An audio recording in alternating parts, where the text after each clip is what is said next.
Hey guys, today's interview is brought to you by the Kulkarni Law Firm.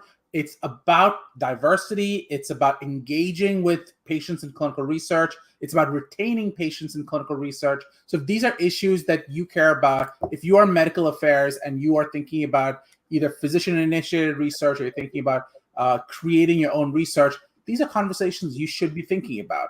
Our guest today is someone I'm really excited to have on. She's a solution architect for DataCube Health, and it has experience in ePro and eCOA experience, and it goes back over 7 years. I'm excited because she's done these webinars before, and I'm really excited. In fact, I'm going to put this on the screen. These are the events you can go to and find out more about the events that DataCube is running. And you can also reach her, by the way, at the email of Natasha Massias at datacube.com. Our guest for today, Natasha Massias. Hey, Natasha, how are you? Good. How are you? Thank you so much. Super excited to be here. Is this the royal we? Because I'm very concerned. I didn't know. I'm gonna be as lucky to have the royal we, but I'm excited to have you. Thank you. I'm just busting on you, obviously. It's all good. So here's my question. We're talking about patient engagement. We're talking about patient centricity. We're talking about keeping patients in. Talk to me a little bit about, well, why is it so hard for patients to stay on? Like, it just seems like you try to be part of the study. You're now part of the study. Be part of it. What's going on? Yeah, that's a great question. I think it all goes back to how we're setting up these trials, especially with the recent FDA guidance regarding diversity. Are we setting them up in a way that makes it easier for patients to not only enroll, but to stay in the study? So when thinking about, scheduled visits at the site or different study procedures, a lot of times, some of the sponsors or CROs out there might be putting together these protocols they don't even realize are kind of accidentally limiting a huge number of different patient populations. So just right from initial design, that's kind of key of looking at, okay, if we have all these on-site visits and we need an underrepresented population that maybe is in a more rural area, do they have transportation just to get to the site? And if that's not possible, especially with these gas prices, I don't know about you, I'm not trying to leave my house as much. Do we have like the opportunity for maybe a telehealth or a virtual visit? So if they can't physically get to the site, we don't want to negate that opportunity for them to be in the trial just because of something like transportation. So can we maybe do some things virtually where in previous years it would be required to be in person? So definitely it starts with the study design for sure. Oh, I think you're muted. I am. Thank you. Sorry. Thank you for catching that. So what I hear you saying is you need to be cognizant of patient preferences, which makes sense, obviously. But do you think that this results in a transfer of control and transfer of cost to pharma companies? And is that something pharma companies have been eager to absorb? I think that's a great question because, there's always going to be some costs associated with any types of patient outreach or recruiting efforts. However, how expensive you got to think about is losing that patient in a study to get that medicine on the market. If one individual patient is like worth or costs thousands of dollars, I think, as a pharma company, it would behoove them to kind of spend that extra money on different sources of outreach. Even I've heard just from previous conferences, some sponsors are looking at actually having those community partners, people that physically go to the location, maybe that someone that kind of resonates with that population, that kind of looks like them, speaks the language, whether it's a church-based community, religious functions, things that are outside of just that clinical setting to really draw in that population they're looking for. So there's going to be costs associated. There's no doubt about it. But I'm just thinking if we're trying to get these, medicines on the market and really help patients' lives, then put that money where it's needed. I think there's no way around it. I love the idea of thinking about it though, because I think that it's a direction, it's a space we need to move down into. So my question then for you is, obviously this is a direction we need to go down, but there is, again, to a man with a hammer, everything looks like a nail. So I do have to emphasize this part, but do we worry about something like if we start doing things like, I'm making this up, I am going to pay for visits to the doctor's office, for argument's sake, using a Lyft or a Uber. Does that land up becoming a beneficiary inducement, and therefore can that be problematic in the future? Do you think that there is a balance to be had between working with patients and not sort of influencing their choices? Absolutely. I think that kind of level setting and almost putting, I don't want to say like the power, but kind of putting some of that power back with the patient, have those conversations up front. There might be a situation where they have family members, in some communities, when one person's in a trial, it's like the entire family's in that study. So they might be able to get that ride to the site with, if it's a parent for a pediatric study, or even just in certain communities, maybe the mother, father, grandmother, everyone's going, so they have a ride that way. Or if you have multiple people in a community going in for visits, maybe trying to align of like, hey, you're both neighbors, instead of paying for two separate lifts, and you have visits maybe like 20, 30 minutes apart, so, they're always stacking them at the sites. Can we maybe figure out like a lift that comes to the community, and kind of multiple people can then join in, like what is it, Uber XL or Lyft XL, whatever the larger size vehicle is. So, I think if the discussions had keeping that awareness at the front, and just kind of level setting with the patient of what are the study expectations and how can we work around that. So that way you're not just spending a Lyft ride for every single patient. You can be really strategic about it. Which I think is so great. But we're now saying that these are some ways to combat this. Are you seeing, obviously what we're talking about is the traditional model, which is patient comes in, sees the doctor's office, goes to the doctor's office, gets their treatment. You already mentioned one way of decentralizing that, which is going to having telemedicine, which is great. I mean, it obviously helps patients, I mean, during COVID, we dealt with that issue, and we saw participation improve more. Instead of us losing patients, we actually had a better chance of keeping them on because they had a better chance of being compliant. But how do you apply something like this to, say, pharmacies? I mean, you've heard of Walgreens and you've heard of CVS, all trying to get into this space. Do you think that changes the modality as we go forward? For sure. I obviously in an ideal world, I know we're all trying to get away from paper, going green and being virtual. However, there's going to be sometimes, especially with older systems, there's always going to be that paper source and paper records and things that go back. But I think even aside from virtual visits, you have, I can't remember the company right now, but you have some companies that are literally doing the mobile sites where they have a full van vetted out. And, I was at DIA last month. Was it this month? Oh gosh, time's flying by. But basically at the conference, it was really neat to see. You have kind of like this old school, just like a regular kind of a larger camper that was able to do just traveling visits. They can travel around the country. They have the ability to store blood, take samples, do different patient checkups directly in this like traveling site, so to speak. And I'm thinking about the pharmacies, especially. Just think back to when COVID first kind of hit the market, and testing, went from, we had to literally go to a site or go to some random location to get tested. Now we have the test mailed to our homes that link through an app. I have the app myself. I'll admit, I got COVID, unfortunately took me out. But, it was great because I have an app linked with my test. And I can even track all of my responses and the times that I've tested to even create my own metrics and records. So I think in terms of modalities, again, you have to have that flexibility and be able to configure and kind of quickly agile and meet the needs of the patients in the population. So which I all the time. Yeah. Which is such a great thing to start thinking about. I mean, we've been talking about patient centricity for literally 15 years now. Yeah. And it sounds like this new concept. Let's think of the patient. Well, shouldn't you have been thinking of the patient the whole time? Exactly. But let's ignore that for a second. Let's hope that this is the start of something great.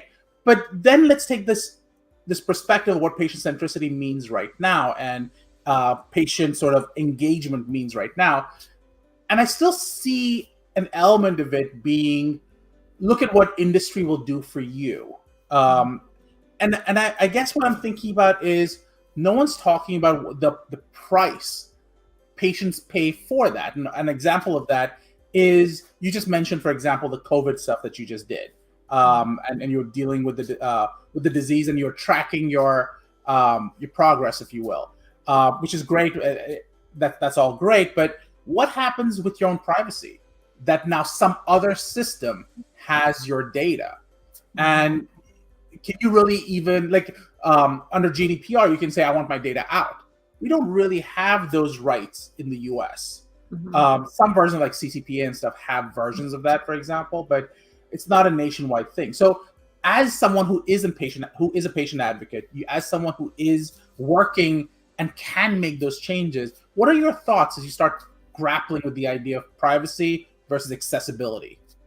And I think that's a great question that comes up all the time. I mean, especially in today's time, we're also protective of our personal information, kind of making sure we still have that power over our own autonomy. But again, it goes back to the education and having that open communication with the patients. I think it's really key. Sometimes they're going to have to gather those details for tracking metrics and to help advance the study along, but then making sure up front, I understand, what is my information being used for?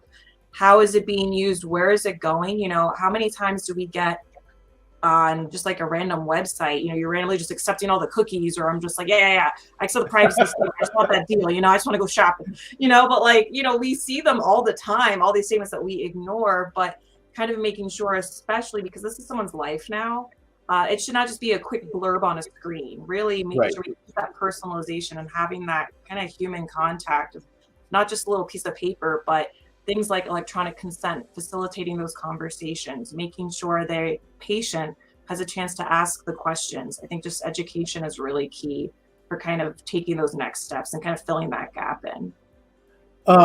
There's an interesting thing that's sort of happening right now. The Dobbs decision that came out of a few weeks ago, I think at this point, on the post Roe v. Wade world, talks about this idea of, obviously, it's a state-by-state decision whether abortion will be allowed. The impact of that on the privacy world has been the fact that, well, maybe we shouldn't be tracking where women are going, for example, and by extension, where men are going. If that's true, and so there are laws being proposed. We kind of are in the stopgap world where tech companies are coming out and saying, we won't track that. In fact, if we have that information, we will delete it.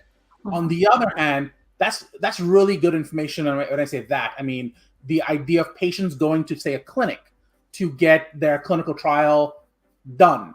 It's really good information to know, was the patient there? When did they get there? What were the issues? That's great information for a sponsor. But is that potentially invasive for a patient or for a subject? Conversely, there is a law being proposed in light of the Dobbs decision, which talks about, there are going to be only certain things you can collect about patients, and everything else is just not allowed. You can't consent for it or any of that stuff. I don't know if it'll pass or anything like that. But my point being, as someone who works in the space, does that afford opportunities, or is that going to be the direction we need to keep going? It's a really good question. But again, I think there's value in that information if it's used correctly. I think, again, people have that uncomfortability with it because they might be being tracked. How are you using my data? Are you trying to sell me something? But there's benefits from gathering that in terms of kind of better setting up for more efficient clinical trial studies, populations to focus on, different procedures that maybe worked or didn't work. You need that diverse population. But I don't know. I don't really know how to answer that. It's a good question, because I do think I'm all for protecting our rights and privacy, but then I'm also that type of person where I'm like, look, take all my info. If it helps, I'll just give you whatever, so at least that's like my personal take of, I get this argument all the time, especially with the recent decision for Roe versus Wade. Even the discussion came up with like my family and my sisters of, some companies are offering to pay for travel expenses for their female employees to get these procedures done. But then it goes back to, great, so now my company knows about me getting this procedure done, and that information is being shared. So it's like that weird of like, that's awesome because they're helping, but then there's also that other side of like, I don't want my employer to know what's going on. I just want to like, Right? I'm out doing my thing, and I come back to work. You don't need to know Yeah. that. So it's a hard question to answer. I'll be honest. I don't really know what is the proper approach because there's a use case for both sides, right? To protect the patient, but also we kind of need that data to make these advancements. So, And that balance is so hard to get because yeah, no answer is right, but no answer is wrong. right. And that's sort of how do you balance those two competing priorities. So we've talked a little bit about how we want diversity and how we should engage patients. Could you talk a little bit about I mean, we've spoken about mobile clinics, we've talked about pharmacies, we've talked about telehealth. What are some other strategies to engage patients, to keep them as part of the process? I mean, we had Dina on yesterday, and Dina was talking, and Dina, just for others who care, I'll try to put a link in there for the interview I did with Dina. But Dina talked about some of the strategies that are already being used, things like little nudges that inform patients, here's what's going on with your life. Have you considered these little helpful tips? Obviously, there are privacy concerns associated with that, but then again, they're also automated, so maybe it's not as private. But I guess my question for you is, what are some strategies you have seen that are helpful in keeping patients engaged? Yeah, and that's great. And for anyone that doesn't know, Dina is a colleague of mine, so love Dina. But that's a great kind of stepping stone. Aside from the nudges of with the data that we do gather for a clinical trial, even just thinking about the visuals, representation is so key. I'm just thinking of like me growing up and certain images for certain trials, even commercials, going back to like toys being sold. I didn't see me as a doll when I was like younger, like my friends were like, you have like a black Barbie? Like, whoa, like it's just like, they don't even think about it because they're not buying that. Kind of taking that back now, all this knowledge that we've gained over the years and putting that to the clinical trial space of whether the engagement materials have faces in a diverse population and the imagery and the examples of patients being shown, whether even for like avatar creation in terms of identity locking, something that Data Cubed Health is really all about, kind of making a patient an active partner. Do we have accessories that kind of allow patients to really customize to match like them? Do you have different glasses? Do you have different, like a wheelchair or a cane, or kind of representing all the different populations out there? I think that's key in looking at all of your assets, even just in the design of your study, making sure it represents that diverse population. So that's something that I've seen that I know we're doing. We're constantly making sure we're making improvements and updating to make sure every person is represented in the app. I love that so much because I love the idea that people want to feel seen. People want to know that they were considered and they aren't sort of in a space they shouldn't be. You see that a lot in the LGBTQ space. You see that a lot. Like you mentioned Barbies. I grew up in India, and I'm pretty sure, and for those people who grew up in India, please correct me if I'm wrong, but I don't remember seeing Indian Barbies. I remember the outfits, but I don't think that there were Indian skin tone Barbies. Right. Which is kind of weird when you've got 1.6 billion people and go, still here's a white Barbie. It's crazy to think. I mean, technically, if you look at the map, there's so many other colors out there. But growing up in certain areas, you're not seeing that representation. So that's why I'm so passionate about it, because I know that representation is key. It makes someone like myself or any other, marginalized populations or anything feel more comfortable, to your point. Like, I'm going to be more likely to join a study or even just go back to click on an article about a trial if I see someone on that looks like me. If it's just a bunch of like certain people, just kind of frolicking around, I'm like, those aren't my people. Like, but like if I see the that time, I'm 5 times more likely to click on that article and explore the trial than, just a random generic kind of ad. I feel like you're personally calling out all the drug ads right now. If that is sorry. Like, I feel like every single one of them is as generic as you could possibly make it, trying to catch every single audience out there. Or it reminds me of every single college recruitment catalog, which will be extremely white and then have one brown person and ideally show a rainbow somewhere. But But it makes a difference because honestly, anything I look at, it's in the back of my mind. At the end of the day, I can't change this. This is, I come into a room, this is what I look like. But yeah, I do, it's always subconsciously kind of keeping aware of how's this company representing themselves. Even just coming to my company now, it's awesome because we are really big on diversity and seeing everyone represented in certain blog posts or things that are put out. Okay, this is something that's on the top of their mind. So I'm already more comfortable to kind of join the discussion. Which takes us to that next step, which is, okay, you got lucky. You kind of put the information out there, said we're diverse, we want different populations in there. You've got sort of the cane, if you will. You've got the yellow, brown. I can't remember all that. Yeah. Other colors in there. How do you keep patients in? Yep. So kind of goes back to that motivation piece, right? They have to want to come and stay in the app, giving them that flexibility to have, for our platform, it's a mobile app that they can put on their own device. And I can tell you right now, studies have proven you're more likely to go home and get your cell phone that you left than if you have some other study phone, you left it at home. It's like, I'll leave it at home. I don't need to go drive back for that. If I leave my cell phone at home, I am driving back to the road to get my cell phone. So even just that flexibility of it can be deployed on their own device, and they can get those reminders, those nudges, those push notifications on their own phone to pop up of, hey, you have a task to complete. I'm way more likely to do it on my own phone that's always in my hand or near me. It's like I'm looking like right at it on my desk than some other device. So just kind of that flexibility in terms of how it's being deployed.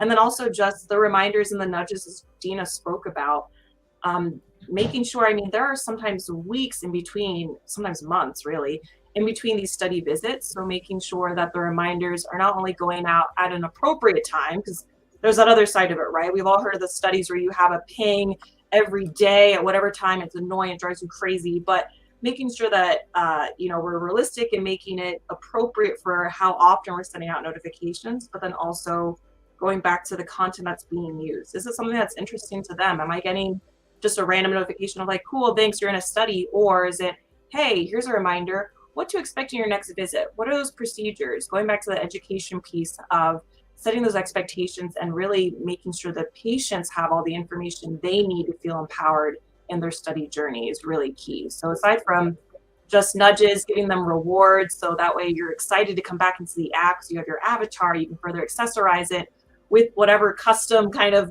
accessories you want to choose. Like I always choose earrings for mine.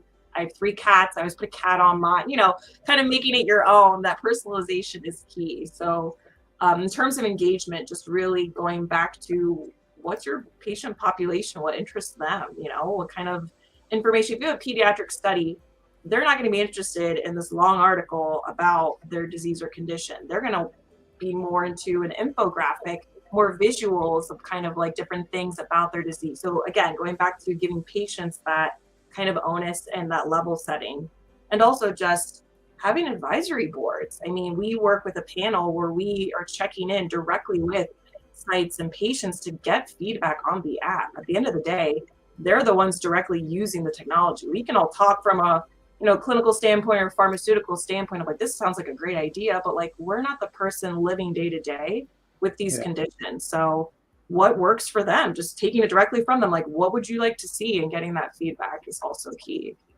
So I love it. You've kind of raised a few different issues that are worth exploring. The first one you talked about is gamification, where you actually start allowing for gems or whatever it is that allow people to sort of, their avatar progresses along the system. The second one is the subtle use of nudges to help people look back into the system and keep being used to the system. Each time is not a learning experience. It's a, I know the system, now let me learn information through it. You talked a little bit about just advisory boards as another way to access information directly from patients. But let me ask you this question. We talked about accessing information from patients, but we also spoke about how it's easier to give an app to patients because people go back home for their phone, but won't go back for a study phone. But do you think that in this, it then risks situations where patients don't have phones, and you're now choosing between, do I want people to have my phone so that they have a phone, or do I want people to use their own phone because it's more useful, or do we just give the choice? I think we give the choice. I mean, I've heard both. We've had some sponsors that strictly want every patient to have the exact same phone, just level setting. They just want no doubt to ensure there's the same experience. Where we see other sponsors, you know what, based on my patient population, 80 some percent of them have their own phones. We just have the option of provisioned devices if for some reason they don't have an appropriate smartphone that can utilize apps, or they just don't want to use their own phone. I mean, that happens too. Some patients just are like, yo, this is my personal phone. I want all that stuff separate. I don't want all my data and, my personal stuff popping up. Totally, a realistic expectation or ask of a patient. So again, just kind of being flexible and making sure that both of those options are available. I think it just goes back to the patient's preferences, really, and having both of those options be available just depending on what they choose. So you can put it on your own phone if you decide, you know what, you're getting all these push notifications, it's messing up with your own like work emails or whatever else you have set up. You can switch to a provision device if need be.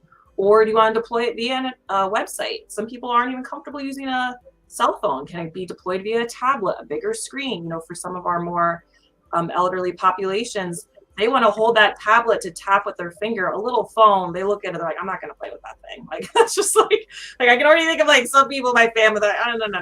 Just, I'm not tapping on a phone. Even my dad has he finally has an iPhone after all these years. He was the guy with like the flip phone that he keeps in his car, always off. He finally has an iPhone, and he's still, we have a family group chat, and I'm kind of digressing, but we had a family group chat, and his is email. So I text my mom, my sisters, but my dad sent via email because he's like, I like my computer person, so things like that of like, okay, he's not going to be the app person for a study. He might be a great candidate. He's not going to use that phone. So do we have a website version of the app, which, we do at DataCubed. But, like maybe that's another option for him. Like he's going to be the one who's more likely to log on, complete an assessment than on a cell phone that he keeps turned off in his car. It drives me nuts. I'm like, you have the technology, use it, but it's not his preference. So. Yeah, I mean, it's interesting you talk about that, and we talk about it's this interesting dichotomy of healthcare, at least according to me, which is I think we talk about healthcare being reticent, being difficult to get into the 21st century. Or is it the 22nd? One of the centuries, whatever the latest century is. Never keep track of this, or at least understand how to classify it. But either way, we can get people to go into the next century. The people who want to adopt technology are people who are younger, I'd say 50 and younger, 60 and younger. However, people who get sick are the ones who are older, generally speaking, obviously, in both situations. I'm thinking of my mom. My mom refuses to get a cell phone that she can use WhatsApp with. Like, it's the hardest thing in the world. And she refuses to learn. I'm like, I don't know what else I don't know how you learn WhatsApp. Like, there's click numbers. Right. But she refuses. On the other hand, I've got my dad who wants the latest iPhone at all given times, and just going, there's no need for the latest iPhone. Yeah. But you have that dichotomy in patients. When you are designing technology for patients, how do you address this inherent dichotomy where both patients need help, but not both patients are equally placed to access that help? I think it goes right back to the design, making sure those discussions are had and that you are keeping that in the back of your mind while you're designing whatever your solution is for the study. So to your point, while we primarily focus on our mobile app, we always know in the back of our mind, there's going to be that population that is not going to use an app. We've had studies that show 55 and older spend 4 times longer creating their avatar and accessorizing it than any other demographic group, which, you kind of makes sense. You kind of done work, got all this free time. I know my mom, she loves tapping around on the phone, and she made her an emoji, and like, it was all wrong. Like, the thing kept looking up at the screen. You have to, like, look into the camera, like, it was all wonky, but like, she tried it. She's like, I want to know this tech, where, like I said, someone like my dad is like, I'm not messing with any of that, give me a website or whatever. So I think just going back to our original statement of understanding your study population, there are those differences, and making sure you have an option that is highly configurable. making sure that you are able to be agile and flexible based on those, study populations and the needs of your patients. Your comment reminded me of that Facebook ad where she goes, "I poke you." She goes, "That's not how this works. That's not how any of this works." That's my favorite ad. But I don't even know which company it was, but that was such a great ad. Actually, not that great because I can't remember the company. Right. But, right. But anyways, this was amazing. We can keep going. Obviously, we just have to have you back because you were amazing at this. This was a lot of fun. Thank you so much. This is super fun. Yeah, I could talk about this stuff for like hours. So. Oh, we're gonna make you talk about this for hours because we're really good at this. And you talk about things that I'm really passionate about, things like diversity, which are important to me. So we have to have you back on, talk a little bit more about this topic as well. If people have questions and they want to reach you, how can they reach you? Definitely do the email down below. So natasha.massias@datacubed.com. I am super happy to answer any questions. I really love these discussions because just kind of at the end of the day, I think it just helps all of us if we are open-minded and have that ability to learn different perspectives. I think a lot of times people are missing that. It just comes from going back to that lack of representation. Some people grow up in communities where I just never had a chance to interact with that population. I'm not trying to come out as racist or mean or whatever. I just really was never exposed to a different type of culture. So please, I encourage any questions and emails. I love to get into these chats and just kind of learn other people's perspectives. And it just helps me at my job too, to kind of keep in mind, maybe there's something I'm missing I hadn't even thought of. So yeah. This was amazing, and stay tuned. Thanks, everyone. Awesome. Thank you.